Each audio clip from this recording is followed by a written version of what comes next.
Welcome back. This is my second podcast, and today I have a very, very special guest. I would like to introduce Kellie to you guys. Hi, Kellie. Hi. Thank you so much for coming. You're very welcome. The reason I've asked you to do the podcast, Kellie, is because I feel like you are incredibly inspirational, and I would like you to tell your healing journey. What's really interesting about your journey is not only have you embraced the medical route, but you've also looked for other options to go par and par with that. For me, I find that's really important because before I met you, I was always the last port of call. Yeah. Where I believe that I should be a part of the team. Yeah. At the beginning of a patient's journey, because a lot of people deal with the medical stuff, but there's also the emotional, there's also the psychological impact of having such a horrific diagnosis. Yeah. Can I ask you, Kellie, for the viewers as well, how did you actually meet me? How did you hear about me? Well, it was a little while after I was diagnosed. I was diagnosed in 2015 with stage 4 lung cancer at the time. It wasn't until probably 18 months later that I found out that I was ALK positive, which is a genetic mutation. And at that point, I had just had like alternative therapies on the ward at the hospital, and as part of that I fell upon Reiki, really. Right. With a different practitioner, and it was lovely, but at that point it was probably more just about that I was lying on a bed in a quiet room in a relaxing scenario, and that it gave us an hour of maybe quietfulness, if you like. Yeah. And then one thing and another, and she stopped being able to come to the hospital. She was a volunteer, and I met another volunteer on the ward, and that was who introduced me to you. Her husband had been coming to you for very different reasons. Yeah. And I approached you then, and I think you were a bit sceptical at first because I was stage 4. I think for me, I had such a for the viewers, I had 4 palliative clients, and I had some personal problems in my own life. My dad was dying. That's right. And I also had this huge responsibility, simply because I not only the responsibility, I think that anger as well, of like how I was never involved at the beginning, because you get to know these people, you get to know their families, you get to know their children, and I almost felt overwhelmed, if I'm honest, and not many healers will admit to that. So I said that, well, unfortunately 2 of them were really quite sick. Yeah. So it was what I would class as, what people don't realise is Reiki is extremely good for end of life. I believe it helps the soul leave the body a lot easier, and the client tends to be a lot calmer. And really for pain relief, research is now being undertaken about pain relief, what Reiki brings for that. Yeah. And just creating a calm environment. And I had to choose between kind of looking after my dad, or still being able to work. And unfortunately, as you know, and the viewers might not know this, but my mum got a dementia diagnosis as well. So her needs were very different to my dad's needs. So I had to sacrifice, and I sacrificed my business. I just stopped working. So when I came back, I always said, I did feel a little bit responsible, which is silly really, but it's, looking back, reflection's a great tool, isn't it? Yeah, absolutely. The clients, the past, they died. And I always said I would never ever put myself through palliative care again. Yeah. But this person who sent you obviously was quite persuasive. Yeah. And of course, when I met you, I just loved you anyway. Yeah, and like there's palliative and there's palliative. Like people don't know because no, I mean I never taboo, actually knew I was because some people need to know everything about their cancer, and I don't. I never did. I've never seen a scan. I never want to know prognosis, anything like that. Everything's written in the front of me little cancer book that I had never ever looked at. And then just one particular day I looked at it and I thought, oh, I'm palliative. And it had never crossed my mind at all. How did that make you feel? Awful. I felt dreadful because at that point I thought, I'm dying. Oh yeah, I'm dying. But then when I rationalised it, I thought, well, there's nothing different from now to before. I read the word. Yeah, I just read the word. And as you know, I've just always been, well, no, that's not me and it's not happening and it's certainly not happening today. So I just shelved it. Can I ask, just for the viewers, how you actually got a diagnosis? Because it was a bit strange, wasn't it? Yeah, really, really strange. What were your symptoms? Well, really, probably none, because I was a really stressful time at work. We'd had a dreadful Ofsted at work. What was your occupation? I used to be a primary school teacher. Oh, yeah, so stressful. Yeah, really stressful. I was doing 60-hour weeks, single parent, so basically didn't have any time for myself. Probably if I'd been in a different scenario, I might have realised that there was this going on or that going on. But I don't think there was a huge amount. And then just one particular day I was working on the laptop and I thought, what's that, a flashing light? And as you do, I was like, I covered one eye and I was like, oh, that's all right. And I covered the other eye and I was like, oh, I can't actually see. I can't see out of my eye.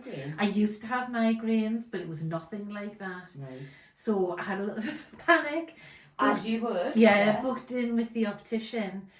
And the optician was like, oh yeah, I'm concerned that I think there might be fluid on your retina. Wow. And at that point, I was like panic stricken. I was supposed to be going to a birthday party with one of the boys. And he was like, you need to get... How old were your boys at this time? 5 and 7. Oh, dear me. I know. And he was like, you need to get yourself straight to the RVI now. And when I look back, I think, I was so panic stricken that was what it was. But I think, if only it had been, I had no idea what was coming my way. Mm. And it was from then, really, we saw like a locum on that day and had to go back on the Monday. My sister came with us and she had a good look at my eyes and she was just like, it's definitely not fluid on your eyes. It's both of your eyes. We're going to start looking for cancer. It's just as blunt as that? Yeah. And me and my sister were just like, what? Like, we just couldn't believe it. And there and then she did a breast exam and she was like, that's fine. Took bloods, they were fine. Chest x-ray, fine. So she was like, we're ticking everything off, we're moving down the list. Had your blood tests come back with anything? All fine. Wow. All fine. Yeah. So she says, I'm going to get you in touch with an eye consultant at Sheffield. Don't be worried, he might book you in for a CT scan. On the day? Yeah. So went away from the hospital like, what's going on? Panic stricken. Because I mean, Sheffield is not round the corner. No, it's not. No. Because we're from obviously Northumberland and we're miles away from Sheffield. That's right. And so basically was then just in a land of waiting, because that's all it is, isn't it? You have to just wait. Did you wait long? I think I did. I waited a little while and then I got the letter and had to go for CT, but she said they would do it at the RVI. All right. So I went there and then wait for your results. And then I was actually on a training course with a colleague and I got the phone call, you need to come. So was that soon after the scan? About 2, I think in total I maybe had from the optician 2 diagnoses, maybe 4 to 6 weeks of waiting. Mm. And we went, my mum and dad came with us and it was a lung consultant and he just said, oh, we've had the results, it's lung cancer, it's secondary, because we've got lesions on your liver, and that was what was on the back of both of your eyes. Have you got the same consultant now? He is, but I don't ever see him because Right. I just see me oncologist So instead. let's put this into context, right? You've got these 2 little boys. Yeah. You've not expecting any of that kind of news at No. all. And it sounds like he's a lovely guy, but it sounds like he's really delivered it quite bluntly. Oh yeah, my mum immediately when we got in the car, she was like, I don't like him. Interestingly, I really liked him. Yeah. So I don't know whether his forthright way was maybe the right way for me to hear it. But did you actually hear it though, Kelly? I don't know if I did. Do you know what I mean? It's one of those funny ones, isn't it? Like, yeah. You just hear the beginning of the sentence, and that's why I find it really, really important to take somebody with you. Absolutely. Or I sometimes say to know? Or I sometimes say to people, I've spoken to a few people like in the cancer circles, record it.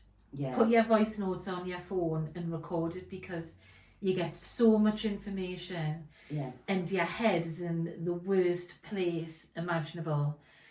You're not taking on board what you've heard. So you've now been given that horrific diagnosis. Yeah. What was their plan? So their plan was, because at that stage I was just lung cancer, that I lung cancer. Yes. that I would have 6 rounds of IV chemo. 6 rounds. 6 rounds, have a break. Yeah, but it didn't work like that, Kelly, did it? No.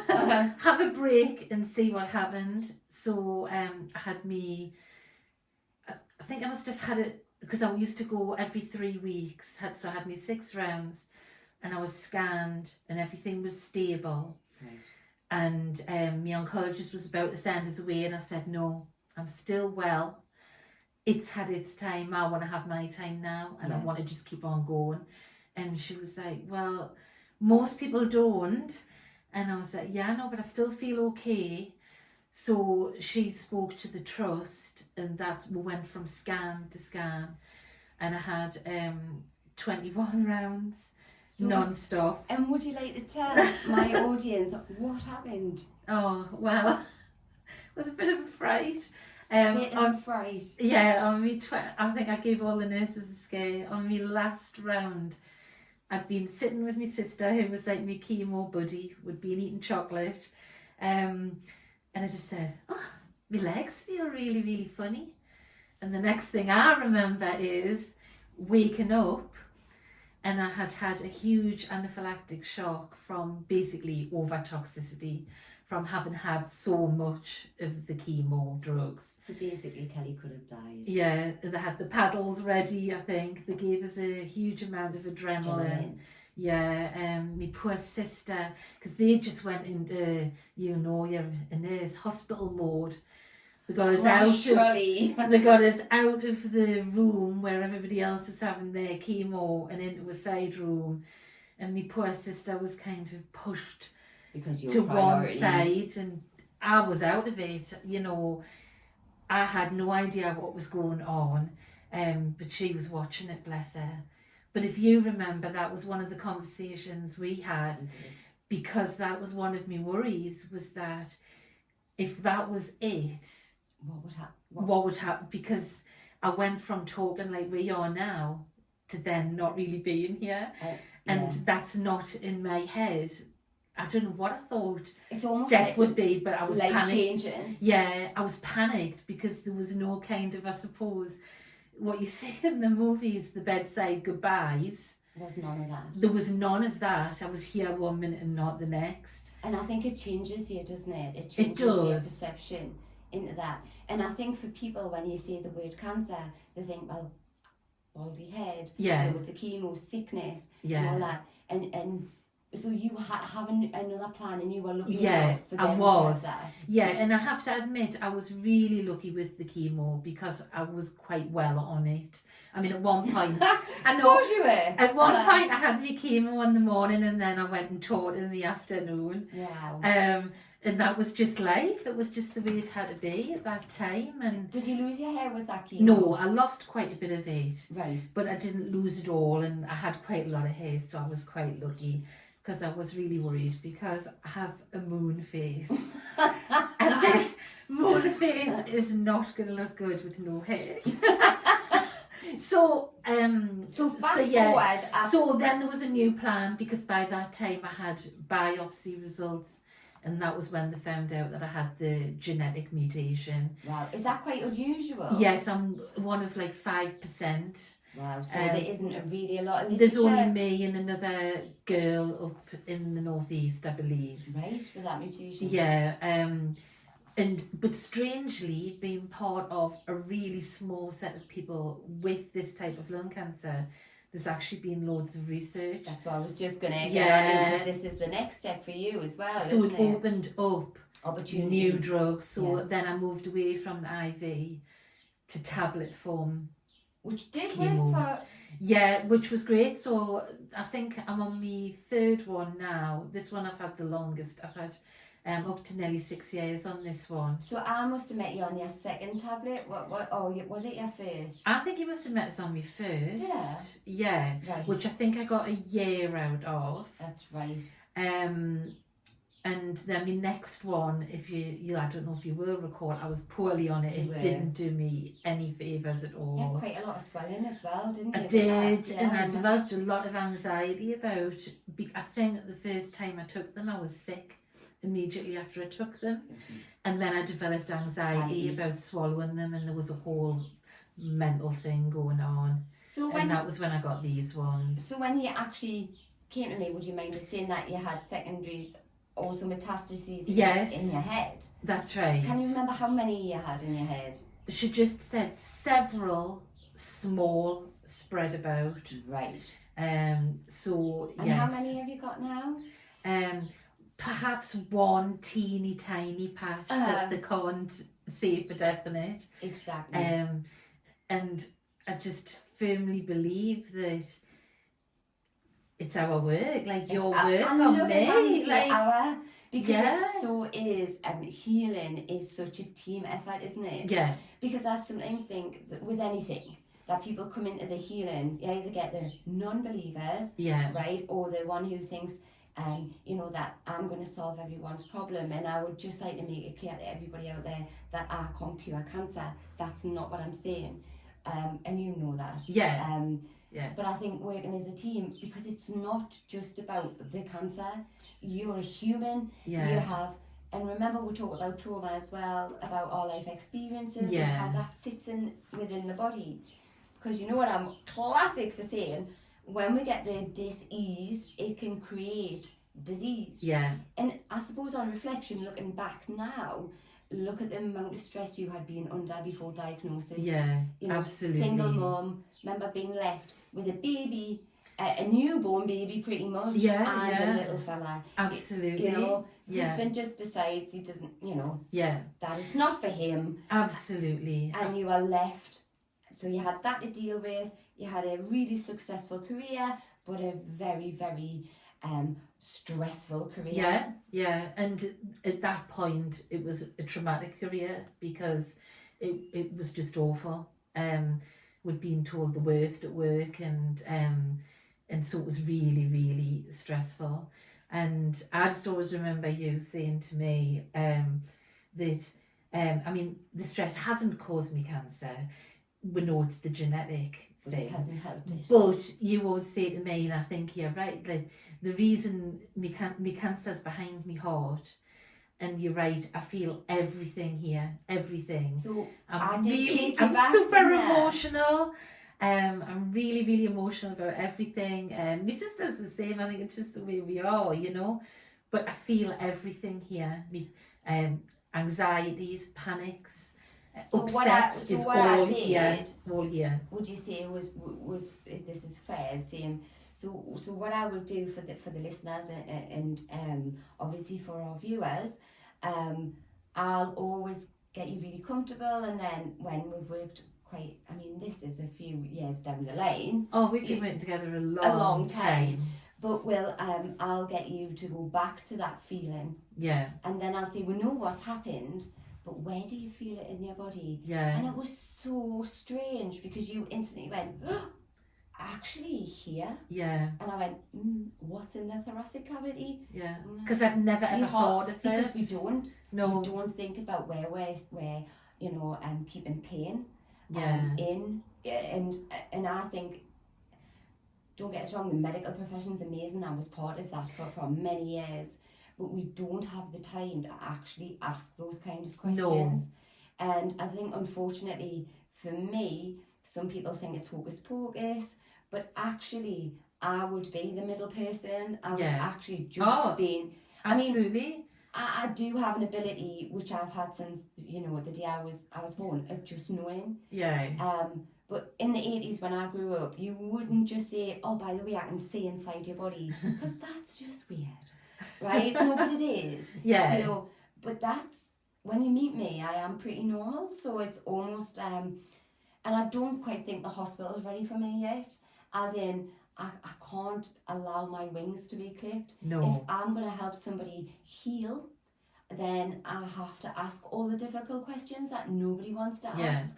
Because you say, and you're right, you know, you said there, I can't cure cancer. I can't. And but I can I know you're try. right, but in my head, you and I are. Like, I totally believe that, you know, I came to you probably thinking I was just going to get something like I'd had at the hospital, and that it would be restful and I'd come away and feel calm, all of which I do.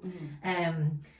But that isn't what I found with you. So what did you find? Well, I mean, I'm just curious to know what everybody else experienced. It's just so hard to describe, really. I always just say, you know, you have to be open-minded to what you're going to experience. Because if you come in with a closed mind, it's not going to work. And, you know, it is a strange thing, imagining these things. But it actually makes sense, don't it? Oh, you absolutely do. And I think when you're lying there and you can feel, I can feel your hand inside us. I can feel the crystal pulling and drawing on things in my body. Can you remember that day when I was at the bottom of the bed? Tell everybody, I mean. You had your hands on my feet. I knew you were at the bottom of the bed. I knew your hands were on my feet. And then the strangest thing happened. I was aware that you moved your hands to my legs, but I could still feel your hands on my feet. And then you were like, well, I don't work alone. That was somebody else's hands. I think it's me height that makes it intimidating, because it just sounds so normal, doesn't it? Well, yeah, but like it does to me now. Like, we've been together for so long that it does to me. Like, I think just expect the unexpected with your Reiki. Like, me too. You know, and I think really we do get different things from it now, probably because I've been with you for so long, you know. I have a friendship, as in I can tell you what I think. Yeah. There's been a lot more probably in more recent time about what's going on in my head and how I feel about things, as opposed to, right, let's get inside the body and heal what's going on inside there. Because if we heal the stomach and the head, if we heal the gut, we heal everything. Yeah. Because if the head and the stomach connection, and sometimes we can get lost, we lose our identity. Well, I'm saying I've experienced with oncology patients that what can actually happen is they get consumed. Yeah. And there's a perception of how they're supposed to act. Kelly, I have to say, I am so jealous of your life. I live the best life. So much more than I do. I live the best life. And sometimes I'll go, Kelly, what's been going on with your liver? And you'll go, oh, hi man, you can't hide anything from you. I've been drinking all weekend. And you have been drinking all weekend. Yeah, I mean, obviously when... it changes your perception, It does. When I was first diagnosed, I was off work sick. I went on the sick for a year. And there were times in that I was poorly. And I think, you know, I would say to anybody who has cancer, on the days when you're tired, don't beat yourself up, just go to bed. Yeah, and like tomorrow, Reiki did. Yeah, and yes, like Reiki did. And on the next day, get up and live your life, because on that day you feel great. And I had come from, as I said before, working full time where I couldn't meet up with people when my friends were part time. So it just opened up a whole world of going out for coffees and breakfasts and lots of drinking. So that went on. And then I did go back to work. But I've taken early retirement. And Woo! I know, it's amazing. So that, I would I would I recommend it, would you? Yeah, I need to join your gang. I was going to say though, because you're doing a work and retirement. There's Constantly. no work in my life. I think you'd be devastated if I retired, wouldn't you? I would still show up on my job. Absolutely, you're not retiring. Just for obviously the viewers and the listeners again, Kelly. So what happened? What was the medical profession's sort of perception on those metastases in your head kind of disappearing? I mean, I have been lucky that nurses did come to see me, didn't they? Yes. I think they couldn't get their head round. No, yeah, I think because there was talk about having radiotherapy and that sort of thing. We didn't. We stuck with the drugs and that I was on, and I came to you, and when I next had the scans, and it went from a lot to a few to less to none, and they were just amazed at how it had worked, and they accepted. Like my nurse and my oncologist know that I come to you for Reiki. They know it's a huge part of me healing. Yeah.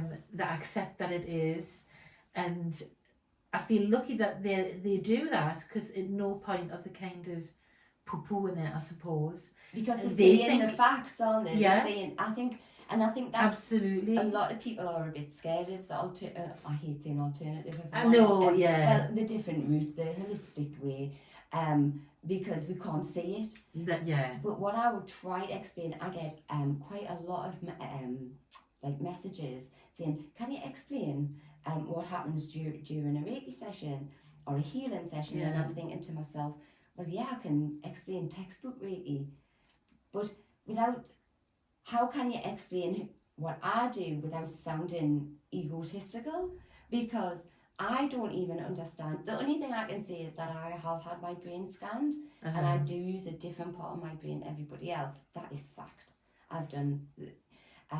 I just personally just go into this zone, and I think I remember saying to you, "No, I'm not having these metastases in your head," and I meant it. Absolutely. But I needed you to feel it as well. I needed you to go, you know what? Thank you, goodbye.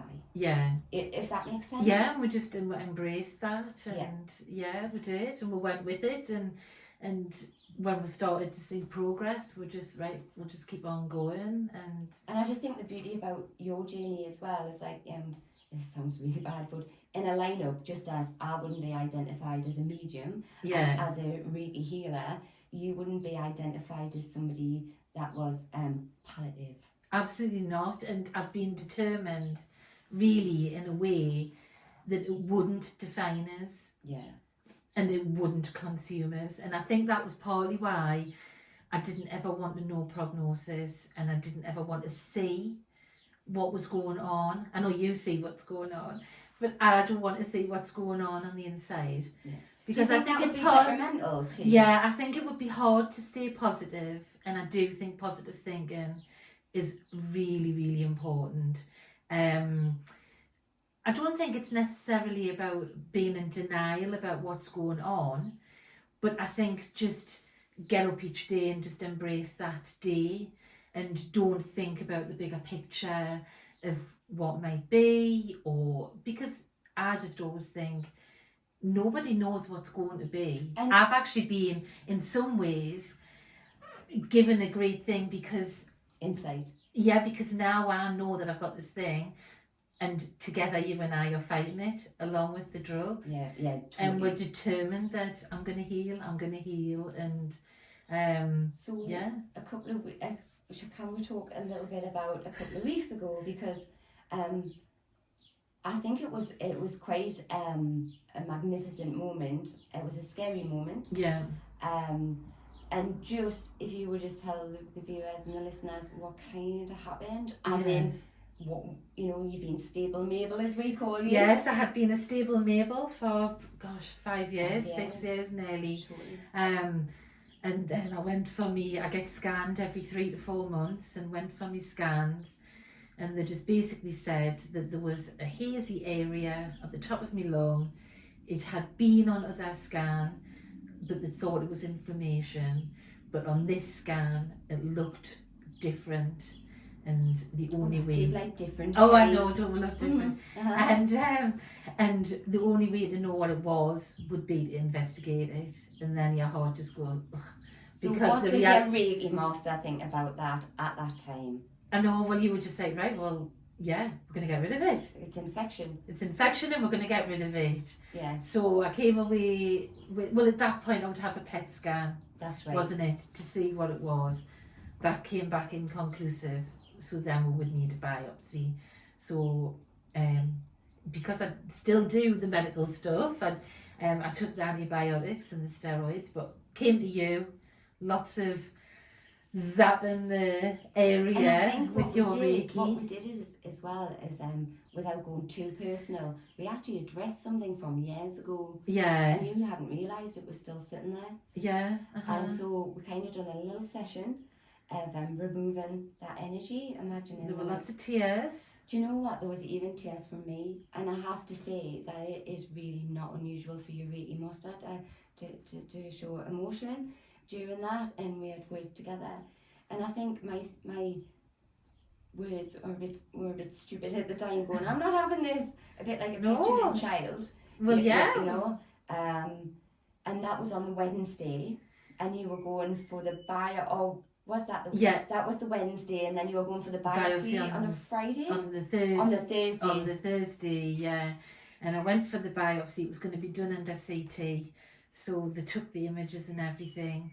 And as I'm lying there, I'm doing all of the doing things... what I had said. It's not there. It's not there. All the things you tell us that I need to do. So I was manifesting. It's not there. It's not there. It was an infection. And the consultant just came back in, and he just said, the bad news is we can't do the procedure today. And I was just like, oh. And he went, because the good news is it's nearly all gone. And so it had been an infection, and but you see the power of your mind. On it, and the power of your mind. Yeah, but that's because of us working on it, though. Because my mind wouldn't have been there without. And I get that. Our sessions. I totally get that. However, I just would like to tell people that I might give you the tools, but ultimately I'm not there with you 24/7. Yeah. So it is about self-discipline in a way. And it is about, you know, when the negative, having a proxy to put in its place. Yeah. And it's about repetitiveness, you know. Because I'm not a positive person by nature. I can't be a negative person. I have to work on being positive. But, well, you know, if I don't come regularly for my Reiki, I can feel that I'm less positive.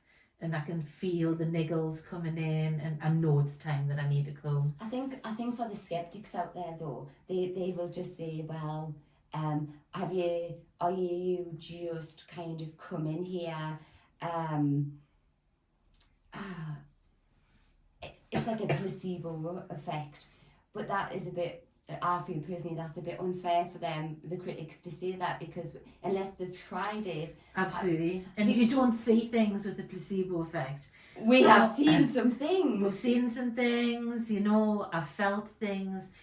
You know, you can't imagine the things that I've felt. The things that we've seen. And seen. Mm-hmm. And, you know, when I've then mentioned it to friends, I've got a few friends who've come here. Yeah. And they've all experienced their own different things. I haven't sent anybody who hasn't experienced nothing. Oh, that's great. And so, no, you don't. With a placebo, you don't experience anything.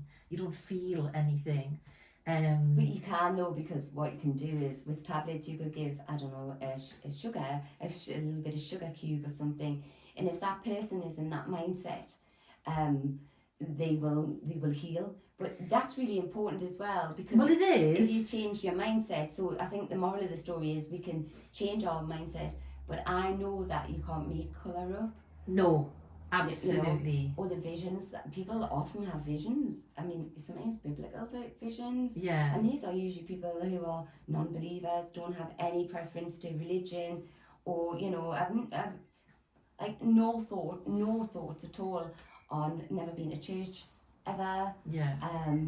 But really, ultimately, it's quantum physics, isn't it? It's just every living thing has a vibration. I literally tapped into yours, your vibration and you kind of like my vibration. Oh, absolutely. So you started to heal. I mean, we could speak for hours and hours about this, but I just wanted, because I feel like you are really inspirational, and whatever life throws at you, I'm not surprised sometimes you don't really feel positive. Because actually none of us feel positive all the time.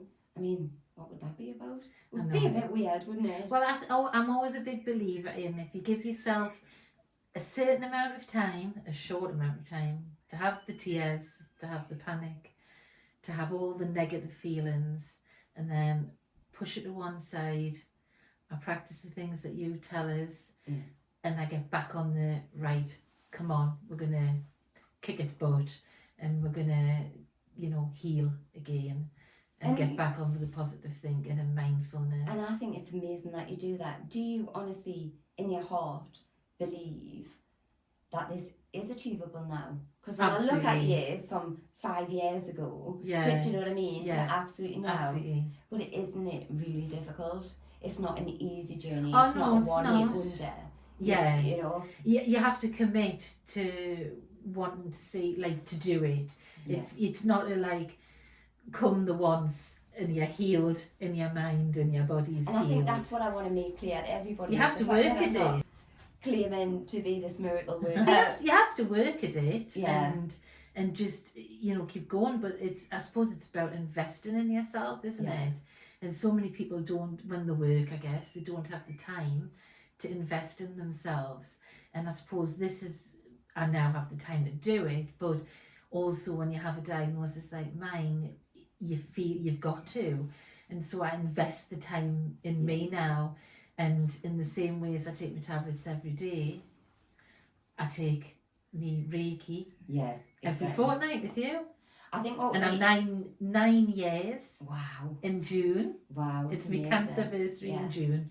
And I'm 50 in July. Hey, party. Absolutely. So there's going to be lots of work on my liver, Lorraine, because I will be drinking most of June and July. And what we could do is maybe do a podcast every 10 years. Absolutely, yeah. I'll be back here at 60. I would love to invite you back again, Kellie, and just to carry on our conversation. It's just been amazing, and it's been such an honour to be part of your journey. And I've tried so hard today not to cry during this.